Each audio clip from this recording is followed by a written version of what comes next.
Assalamualaikum warahmatullahi wabarakatuh. Selamat berjumpa kembali para sahabat metrodetik.com dimanapun Anda berada. Saat ini saya tengah berada di IKIS Hibdul Qayyim Islamic School dan saya bersama dengan Bapak Ketua Yayasan Ketua Yayasan Bapak Dr. Ilsan Arfan Nurgas. Karena beliau adalah seorang dokter yang memiliki perhatian khusus bukan saja dalam dunia perunggasan, tetapi juga dalam dunia pendidikan. Kita ketahui beliau adalah seseorang yang memiliki visi yang jauh ke depan. Dengan Sadita, beliau memiliki visi untuk membidik pasar global, dan melalui IKIS, beliau bertekad untuk mencetak generasi Islamik, insyaallah. Assalamualaikum dok, bagaimana kabar hari ini? Assalamualaikum warahmatullahi wabarakatuh. Alhamdulillah sehat semua. Ya, walaupun itu kondisi agak kurang sehat, tetapi kan ada masanya memang kita harus beristirahat. Ya. Istirahat, kalau sudah kita diberi sakit ya harus istirahat berarti. Betul. Iya. Langsung jadi kita bincang-bincang santai saja dok. Iya. Dalam berbagai hal kita mengalir saja mungkin nantinya. Jadi Pak Dokter ini juga memiliki fokus perhatian pada dalam dunia perunggasan, di mana beliau adalah managing director dalam perusahaan PT Obat Hewan, PT Satwa Medika Utama yang berpusat di Bogor, dok ya. Bogor, Jawa Barat. Boleh diceritakan sedikit mengenai perusahaan itu, dok? Jadi Satwa Medika Utama itu kita singkat dengan Sadita. Satwa Medika Utama ini sebenarnya awalnya dirintis di Kabupaten Sidrap, Sulawesi Selatan. Itu kita rintis sebenarnya sejak 2006 dengan nama sebelumnya adalah CV Agrovindo Satwa Sidenrek. Nah, kemudian dalam perjalanannya tahun 2012 kami bertemu dengan dua orang investor. Beliau itu adalah Bapak Haji Teten Alamsyah dan Bapak Haji Muhammad Sunardi. Beliau ini awalnya adalah merupakan pelanggan dan customer kita di usaha yang kita jalankan. Namun kemudian atas diskusi dan peluang yang kita lihat waktu itu, beliau berdua menawarkan kepada kami bagaimana kalau kita buat perusahaan obat hewan. Nah, dengan ide dan saran dari beliau berdua, tentunya dengan modal yang beliau berikan juga, ya selanjutnya kita tetapkan di 2012 itu untuk membuat pabrik obat hewan. Tadinya kita ingin buat di Sidrap, tetapi kelihatannya mengurusnya sedikit rumit. Jadi akhirnya kita keluar saja ke Jawa, dan alhamdulillah di Bogor, Jawa Barat, kita mudah, lebih gampang mengurusnya. Ya alhamdulillah kita akhirnya di 2012 mulai mencanangkan membangun pabrik obat di sana. Kemudian setelah semua beres, lokasi dan segala macam, di 2015 itu proyek pembangunannya sudah dimulai.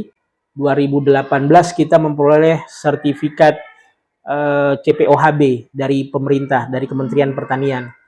CPOHB itu cara pembuatan obat hewan yang baik dan benar. Jadi memenuhi standar prosedur persyaratan yang ditetapkan oleh pemerintah.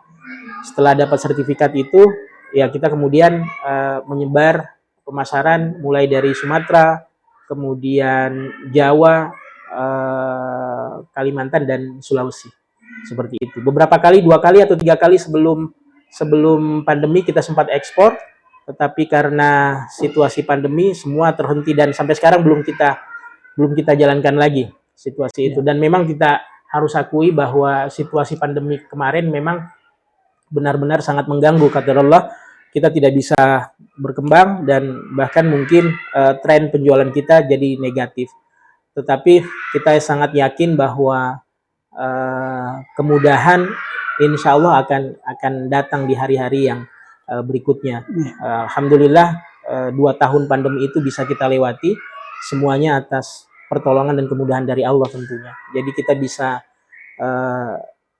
mulai bangkit lagi, meniti lagi. Tapi memang 2022 ini kita tidak mencapai target sesuai dengan yang kita inginkan, tapi mudah-mudahan di 2023 kita bisa mulai bangkit lagi. Targetnya memang 2022 ini bisa sembuh saja dulu lah. Ya, pulih Dari pulih saja dulu, kemudian operasional bisa berjalan normal saja dulu. Nah, untuk margin, keuntungan dan lain-lain ya kita kerja di 2023 lah insya Allah. Karena kita yakin rahmat Allah itu luas. Tergantung bagaimana kita untuk mau berusaha lebih keras lagi insya Allah. Seperti itu. Dari kesulitan dalam mendirikan pabrik-pabrik industri, terutama dalam hal pertanian dan peternakan. Iya. Kesulitan apa kira-kira yang menyebabkan? Kalau saya pikir hal yang paling mendasar adalah perizinan dan birokrasi. Kemarin kita melakukan itu terlalu berbelit-belit gitu kan, gitu. Jadi mondar-mandir tidak selesai-selesai juga. Jadi akhirnya ya sudah kita pilih di luar. Nah, saya lihat kita ngurus di tempat lain di Kabupaten Bogor, Jawa Barat itu terasa lebih mudah, lebih gampang. Jadi 2012 itu kita ke Bogor, kita cari lokasi dapat. Setelah itu di 2015 kita tetapkan untuk mulai membangun. Kemudian mengurus perizinan apa segala macam itu ya kurang, ya tidak terlalu lama lah begitu ya. Dan semua itu ada kepastian seperti itu. Ada kepastian. Jadi kita mengurusnya juga enak kan gitu. 2015 membangun, selesai itu 3 tahun kita trial produksi. 2018 kita sudah dapat sertifikat CPOHB dari pemerintah, dari Kementan Pertanian. Bagaimana dengan pendistribusiannya, Dok? Dengan rantai yang begitu panjang? Distribusinya itu memang kan dalam sektor industri seperti kita ini, obat hewan itu kos yang besar itu di distribusi pemasaran memang. Karena kita harus menjangkau daerah-daerah di luar Pulau Jawa yang tentunya apalagi dengan biaya bahan bakar sekarang yang lebih mahal gitu kan. Jadi tentunya akan berpengaruh lebih besar untuk beban atau kos operasional. Dan terutama lagi untuk produk-produk biologis misalnya gitu, seperti vaksin dan lain-lain, itu kan semua harus kita inikan dengan rantai dingin. Kebetulan kita juga kan salah satu distributor untuk vaksin. Nah, kalau kita kirim keluar itu semua harus dalam keadaan dingin dan lebih harus menggunakan pesawat. Sekarang kargo pesawat juga kan mahal seperti itu. Jadi sebenarnya di industri obat hewan ini produk-produknya menjadi sedikit lebih mahal karena pengaruh ini tadi, rantai distribusi yang panjang. Gitu. Karena memang pusat-pusat peternakan itu adanya di daerah-daerah, tidak berkumpul di kota-kota besar. Betul. Nah, di sisi lain suplai bahan baku, raw material untuk bahan baku produksi obat hewan itu kita dapatkannya dari pusat-pusat kota, pusat-pusat industri gitu kan. Jadi itu yang membuat memang rantai ini menjadi lebih panjang seperti itu. Baik, Dok. Jadi sudah ada benang merah antara apa yang menjadi keluhan pemerintah selama ini, yang sulit memenuhi kebutuhan petani kita dan peternak karena rantai distribusi yang panjang itu. Distribusi yang panjang. Makanya tempo hari kita itu memang ada keinginan bagaimana ini kalau kita dekatkan di misal di Indonesia Timur ini kan pusat peternakan itu ada di Sidrap. Kita dekatkan di situ. Kita posisikan di sana gitu. Tapi ternyata itu lagi permasalahan lain yang muncul. Agak sulit, berbelit-belit, dan ya kita pikir mungkin belum saatnya lah kita bangun industri obat hewan di daerah seperti itu. Baik, Dok. Tidak adakah permintaan dari pihak pengambil kebijakan agar mempermudah regulasi itu selama ini? Saya belum pernah coba ya, karena ini kan industri ini begini, investor itu memberikan dana itu kan harus cepat dikelola. Kalau kita berlama-lama di situ dengan urusan yang tidak ada pastinya, nanti investor juga bisa cabut gitu kan. Jadi kita berpikiran ya sudah kita cari lokasi lain saja supaya ini bisa berjalan. Jadi tidak ada waktu untuk kemudian mencari tahu bagaimana ini posisinya supaya bisa lebih cepat atau apa segala macam, itu tidak cukup waktu kita. Karena kan kita dikejar juga oleh deadline, ini harus selesai. Nah, seperti itu. Sedita saat ini tengah dalam proses pemulihan akibat keterpurukan corona kemarin. Target untuk mengejar margin yang tertinggal itu bagaimana rencana ke depan di 2023? Ya, yang pasti karena situasi pandemi kemarin, saya memang harus memangkas. Kita melakukan perampingan yang lumayan besar. Jadi apa boleh buat, qadarullah kita ada pemutusan hubungan kerja lumayan banyak juga. Ada belasan orang yang terpaksa kita harus rumahkan gitu ya. Terus kemudian yang kedua, ada beberapa sektor-sektor lain yang kita bidik selain unggas. Karena unggas ini sebenarnya industri yang besar.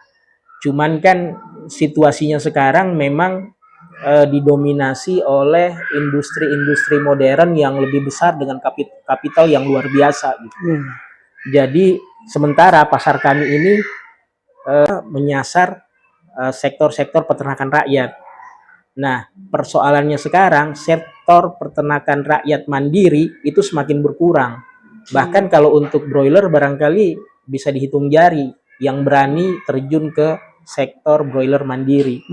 Nah, sekarang beralih ke peternakan ayam petelur. Tetapi peternakan ayam petelur ini padat investasi, padat modal. Di awal itu harus menyediakan modal yang besar sebelum nanti bisa bertelur dan memperoleh hasil. Dan itu tidak semua orang bisa melakukan itu. Jadi memang seperti kami ini, industri obat hewan ini hanya bisa menyasar kalau diunggas untuk peternakan petelur saja. Namun demikian di beberapa strategi yang kita terapkan, kita coba menjajaki yang lain seperti tambak untuk sektor usaha akuatik gitu ya. Jadi kita menyasar itu, dan itu sudah mulai kita pertengahan tahun kemarin kita sudah mulai. Ya alhamdulillah ada jalan lah. Nah, saya pikir semua kesulitan pasti ada jalan keluarnya. Tinggal nanti kita mau berusaha atau tidak, itu saja sih. Baik sahabat metrodetik.com, menarik sekali perbincangan kita hari ini dengan Bapak Dr. Irsan yang memang dari latar belakangnya memang beliau adalah dokter hewan yang jadi sangat pantas lah apabila memiliki fokus perhatian dalam dunia perunggasan. Yang menarik dan unik adalah dari dokter hewan kemudian terjun ke dunia pendidikan itu bagaimana awalnya itu dok, sampai memperhatikan dunia pendidikan juga. Jadi begini, kita kan ini muslim ya, muslim. Kemudian dalam posisi kita sebagai muslim, apalagi kita seorang profesional yang bukan dai, ya, bukan pendakwah, bukan ustadz, yang tentunya profesi ustadz ini kan profesi yang punya kedudukan paling mulia di antara semua profesi yang ada. Itu yang kita yakini, bahwa dai, pendakwah, ustadz itu punya profesi yang paling mulia di antara semua yang ada gitu kan. Sehingga dengan profesi yang dimiliki oleh seorang dai itu, dia tentunya bisa banyak dapat keutamaan dibanding kita ini yang bukan dai, bukan ustadz gitu kan. Sehingga kita harus berusaha bagaimana juga kita nih bisa mendapatkan keutamaan-keutamaan yang lain seperti itu. Karena kita bukan dai, kita bukan ustadz, bukan pendakwah gitu kan. Supaya kita bisa mendapatkan keutamaan, ya kita harus masuk dalam gerbong itu yang bisa membawa kebaikan untuk kemanfaatan untuk diri kita. Sebenarnya Islam itu kan dibantu atau tidak dibantu, dia tetap akan mulia dengan kemuliaan yang telah melekat pada Islam itu sendiri. Tidak akan berpengaruh dengan seberapa banyaknya manusia yang ikut dalam gerbong itu. Sehingga kita yang harus tahu diri gitu. Kita yang harus pahami diri kita. Kalau kita ingin mendapatkan kemuliaan, ya kita harus masuk dalam gerbong itu. Nah, saya pikir salah satu jalan untuk mendapatkan keutamaan itu adalah berperan serta dalam sektor pendidikan. Kenapa? Pertama, pendidikan itu adalah ruang gerak usaha yang tidak akan pernah ada hentinya nanti. Karena kita sepakati bahwa pendidikan kita perlukan untuk membangun kerangka berpikir manusia sehingga bisa mereka suatu saat nanti menjadi orang-orang yang mempunyai cara berpikir yang baik, mempunyai jalan yang baik untuk meneruskan kehidupannya. Jadi walaupun tujuan dan target pendidikan itu kan bukan sekedar titel, ijazah dan lain-lain, tetapi yang paling utama adalah bagaimana membangun kerangka berpikir dari seseorang supaya dia bisa mempertahankan hidupnya nanti, melanjutkan kehidupannya nanti. Nah, khusus dengan itu makanya kami sejak tahun 2010 itu merintis dengan teman-teman pendidikan Islam berbasis pesantren. Nah, waktu itu ada wakaf dari keluarga besar Haji Abdullah Yunus di Parepare. Beliau peternak, customer kita juga, sehingga dengan modal tanah wakaf 2 hektar yang diberikan oleh keluarga Haji Abdullah Yunus itu yang kita bangun menjadi pesantren. Awalnya asrama itu kita dirikan dari bekas-bekas kandang ayam yang sudah tidak produktif lagi. Jadi itu yang kita beli dengan dana yang ada. Jadi waktu itu kita ada dana patungan teman-teman lah 5 juta begitu kurang lebih. Kebetulan satu petak itu dihargai 1 juta oleh peternak yang sudah tutup usahanya. Nah itu yang kita beli. Nah bekas kandang ayam itu yang kita jadikan asrama. Jadi sengnya masih ada, atapnya, dindingnya kita tutup dengan kalau orang Makassar bilang dinding Gamaca. Ya, dinding gamaca seperti itu. Ya, kita memulai dengan semua serba sederhana. Tetapi itu niat kita bahwa dengan seperti itu kita berusaha untuk membangun kegiatan pendidikan itu secara maksimal. Awal-awalnya memang semuanya serba gratis gitu kan kita ini. Tetapi ternyata menjalankan program pendidikan dengan berbiaya gratis itu tidak mudah dan tidak gampang. Semuanya butuh effort, kerja keras dan usaha yang luar biasa. Dan akhirnya kita bersama teman-teman, ada Ustadz Muhammadin, ada Ustadz Dedi. Kemudian waktu itu sih di awal-awal ada beberapa kawan yang lain gitu ya, Pak Muslimin dan lain-lain. Terutama dengan bantuan Haji Abdullah Yunus itu ya kita pelan-pelan lah membangun itu. Banyak kemudian di perjalanan banyak muhsinin yang membantu segala macam, dan akhirnya kita bisa membuat bangunan permanen hingga sekarang. Itu semua berkat bantuan dari banyak kaum muslimin, termasuk juga tadi keluarga besar dari Haji Abdullah Yunus, ada juga termasuk Pak Teten dan Pak Haji Sunardi itu juga ikut bantu di sana. Dan masih banyak lagi mungkin bantuan yang kita tidak bisa sebutkan satu persatu, sehingga dengan demikian memang sektor pendidikan itu harus dikeroyok, harus gotong royong kita. Karena tujuan kita bukan semata-mata untuk laba atau margin. Pun kalau ada laba atau margin, kita kembalikan kepada kemajuan sekolah. Seperti itu. Jadi ya kebetulan kalau kami ini kan dengan teman-teman yang lain orang-orang yang punya gaji lah dari kantor gitu ya. Ya kita sudah sepakati dengan teman-teman yang lain bahwa kita tidak mengambil dari sana. Kita tidak mengambil dari usaha yang kita lakukan. Kalau nanti ada pesantren ada untung dan ada ini ya kita kembalikan lagi untuk membangun itu seperti itu. Ya alhamdulillah terus berjalan hingga kemudian satu tahun setelah itu kita dirikan juga ini Ibnul Qayyim Islamic School IQIS. Nah awal mulanya juga begitu, kita memulainya dari semua serba keterbatasan. Kenapa orang kan selalu bertanya kalau itu memang sulit kenapa dilakukan gitu? Hanya mencari resiko saja. Nah itu kembali lagi kepada jawaban yang tadi saya bilang bahwa kita punya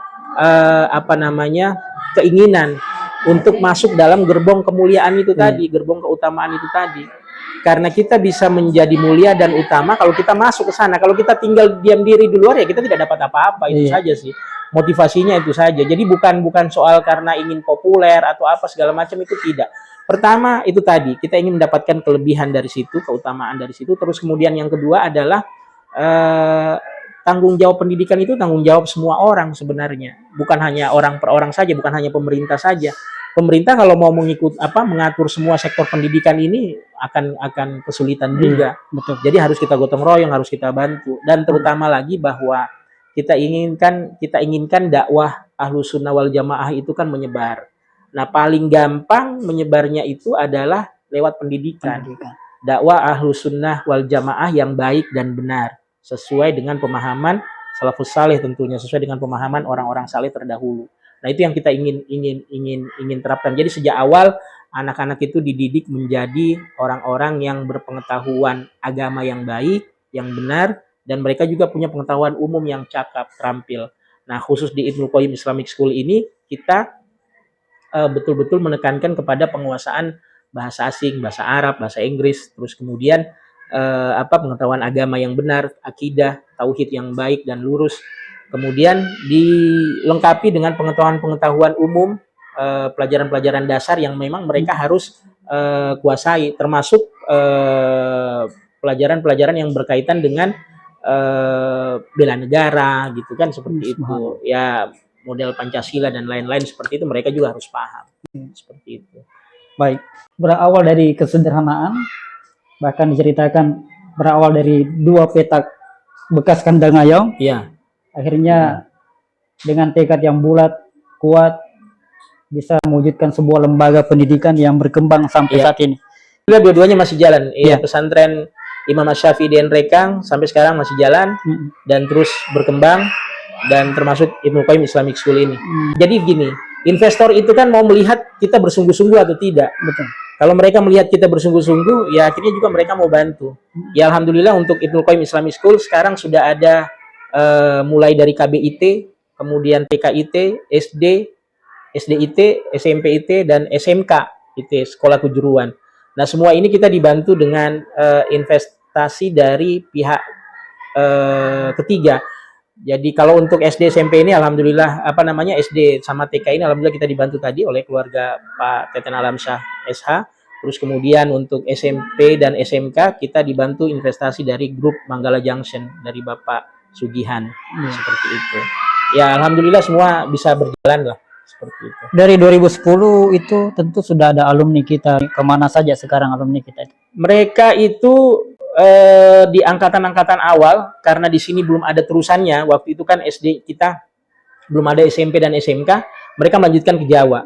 Mereka melanjutkan ke baik itu di sekolah umum maupun pesantren yang ada di Jawa. Nah, dari amatan kita, dari survei yang kita lakukan kemarin 1-2 tahun terakhir, ya 3 tahun terakhir lah kita ngamati, mereka punya daya saing yang luar biasa. Di beberapa pesantren mereka tercatat sebagai siswa yang berprestasi. Jadi mereka menguasai hafalan dengan baik, terus kemudian ranking di pelajaran umum juga seperti itu. Itu yang kita lihat. Bahkan sekarang alumni anak asuh kita dari pesantren Imam Asy-Syafi'i Nrekang itu satu yang sudah lulus dari Madinah, Universitas Islam Madinah, dan sekarang masih ada semester 7 atau semester 8 di Universitas Islam Madinah. Itu semua jebolan-jebolan kita, ya alhamdulillah gitu, seperti itu. Baik, Dok. Barangkali yang perlu ditambahkan untuk memberikan pesan kepada anak-anak didik. Ya, jadi begini, semua dulu kalau zamannya kita kan, kita itu orang tua inginkan anaknya sukses di pendidikan agama, sukses juga di pendidikan umum. Nah, sekarang kita berusaha untuk merangkum itu semua jadi satu. Kita membuat full day school. Ada di dalamnya orang tua, anak-anak itu sudah mendapatkan pendidikan agama, sudah mendapatkan pendidikan umum. Anak-anak sudah belajar mengaji. Jadi setelah pulang ke rumah, mereka itu sudah tidak keluaran kemana-mana lagi karena mereka semua sudah dapatkan di sekolah. Nah, kita ingin pesannya kepada orang tua murid, karena itu tadi tanggung jawab dan peran penting orang tua itu sangat kita harapkan untuk berkembangnya sekolah ini menjadi lebih baik. Tidak, anak-anak itu tidak menjadi tanggung jawab kita saja, tetapi tentunya peran serta orang tua seperti itu. Apakah itu membantu dari sisi materi atau non materi, itu apa saja yang kita bisa lakukan, kita maksimalkan untuk membantu sekolah. Nah, khusus untuk anak didik kita, sudah ada tempat seperti ini, maka tempat-tempat seperti ini tuh harusnya dimaksimalkan, dibuat menjadi tempat belajar kita secara lebih serius untuk mengikuti pelajaran seperti itu. Karena kalau kita di zamannya dulu kan sekolah sampai siang, terus keluar lagi cari guru ngaji apa segala macam. Nah, sekarang semua fasilitas sudah disiapkan, tinggal anak-anak kita ini mau serius atau tidak untuk belajar dengan baik, seperti itu. Baik. Baik, terima kasih Dok Ya, atas terima kasih. bincang-bincang santainya pada kesempatan hari ini. Sebagaimana yang dikatakan Pak Dokter tadi bahwa dunia pendidikan adalah dunia yang harus dikeroyok bersama-sama. Jadi memang ada 5 unsur yang harus bekerja sama di dalamnya. Pemerintah, pemerhati pendidikan, orang tua, ulama, dan cendekiawan. 5 unsur ini harus bahu-membahu mengeroyok agar dunia pendidikan ini bisa maju dan menciptakan generasi yang sebagaimana dikatakan Pak Dokter tadi berakhlakul karimah. Sekian bincang-bincang kami Ya. bersama Pak Dokter Irsan dengan tema bincang kita adalah dengan Sadita membidik pasar global untuk memenuhi kebutuhan nutrisi yang sehat. Dengan IKIS beliau bertekad menciptakan generasi Islami yang milenial memenuhi akal yang sehat. Terima kasih Dok Ya, terima kasih. dan jazakallahu khair. Jazakallahu khairan. Assalamualaikum warahmatullahi wabarakatuh. Sampai jumpa Waalaikumsalam warahmatullahi pada wabarakatuh. bincang santai berikutnya.